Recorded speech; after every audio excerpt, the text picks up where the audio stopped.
Assalamualaikum warahmatullahi wabarakatuh. Halo, apa kabar semuanya sobat, dimanapun Anda berada. Kita ketemu lagi di channel Jumpa Hamzah. Ya, Indonesia ini adalah negara yang sangat majemuk ya, sangat multikultural, dan tentunya Indonesia dikenal dengan orang yang sangat ramah ya. Dari mulai ujung barat hingga ujung timur Indonesia itu terkenal dengan orang-orang yang sangat ramah. Karena memang Indonesia ini adalah negara yang sangat menjunjung tinggi adat ketimuran, dan kepercayaan di Indonesia juga sangat banyak ya, bukan hanya kepercayaan yang Islam, kemudian Buddha, Hindu, Kristen, tapi banyak yang ada di Indonesia. Nah, ada beberapa data yang sudah dirilis ya oleh beberapa sumber, salah satunya adalah majalah CEO World Global Business and Policy. Dari 148 negara ternyata Indonesia berada di posisi kedua ya. Maksudnya adalah Indonesia itu adalah negara yang bisa dikatakan paling religius di seluruh dunia. Ya, tentu ini merupakan data kuantitatif yang suatu saat atau suatu waktu bisa berubah. Tetapi di sisi yang lain, Indonesia ternyata judulnya tinggi, kemudian tingkat bullyingnya juga tinggi, dan korupsinya juga tinggi. Jadi seolah-olah dari hal ini ada sebuah paradoks di Indonesia. Di satu sisi Indonesia adalah negara yang mungkin bisa dikatakan paling religius di dunia, tetapi di sisi yang lain kriminalitas di Indonesia juga tinggi. Dan banyak lagi paradoks-paradoks yang ada di Indonesia. Ini akan kita coba kaji, apakah benar Indonesia memang negara yang paling religius. Kita simak videonya dan kita putar dulu intronya.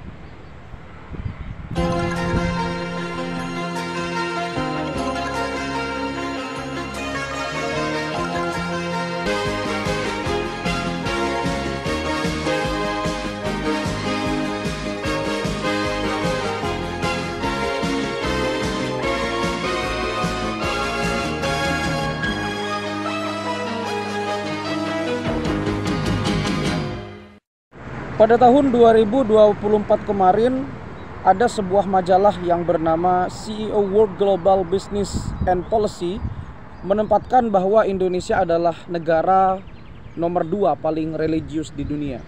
Bisa nomor 1, bisa nomor 2. Jadi Indonesia itu ada di peringkat 1, 2, 3, 3, 2, 1 begitu ya. Tidak beranjak dari 3 besar dari negara paling religius di dunia yang dirilis oleh CEO World Global Business and Policy. Nilainya sekitar 98,7. Wow, ini memang angka yang sangat fantastis karena merupakan data statistik yang diolah dari berbagai sumber dari berbagai daerah di seluruh Indonesia.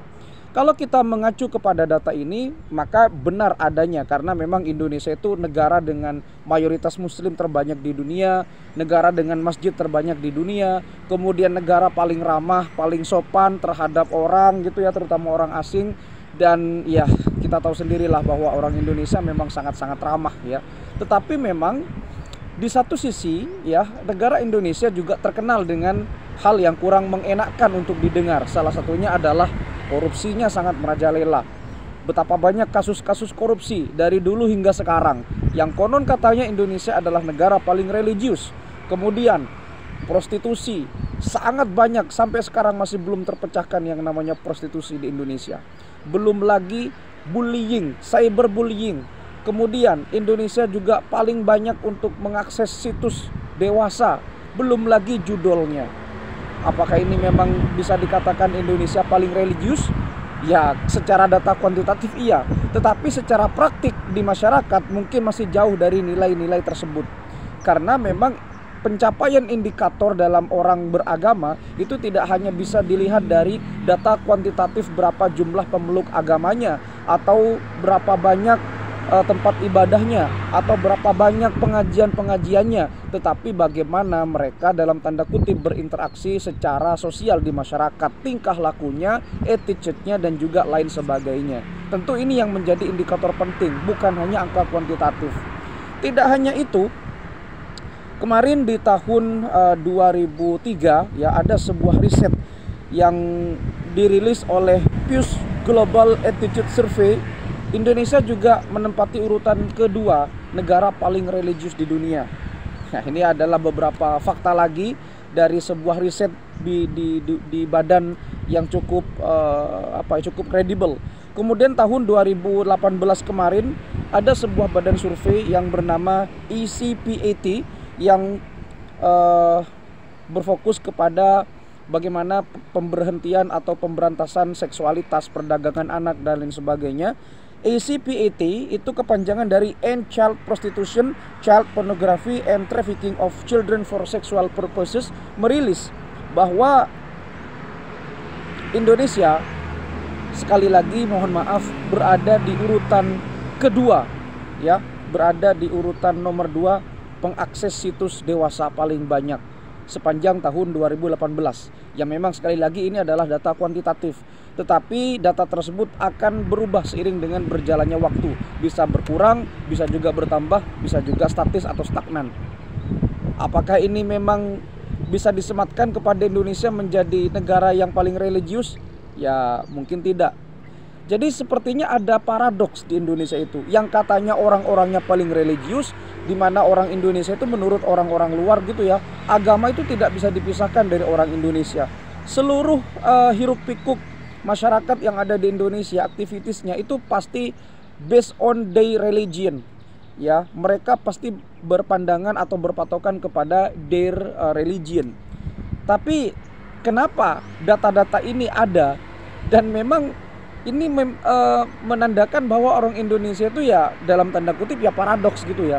Karena kan paradoks itu kan hal yang bertentangan dengan kebenaran-kebenaran umum. Kalau memang ini seperti ini, kenapa begitu ya kan? Yang paling terkenal kan adalah grandfather paradox atau Pinocchio paradox. Tetapi paradoks itu juga bisa disematkan kepada orang Indonesia yang notabene mereka adalah orang yang paling religius, tetapi kenyataan mereka tidak melakukan hal yang seperti itu, malah jauh dari nilai-nilai religiusitas yang seharusnya mereka menjadi patokan dan landasan dalam kehidupan sehari-hari. Kemudian tidak berhenti di situ.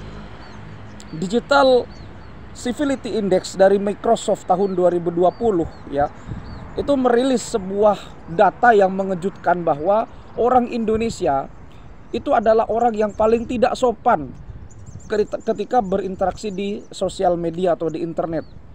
Paling tidak sopan di Asia ya, menurut Microsoft Digital Civility Index tahun 2020 kemarin. Yang masih cukup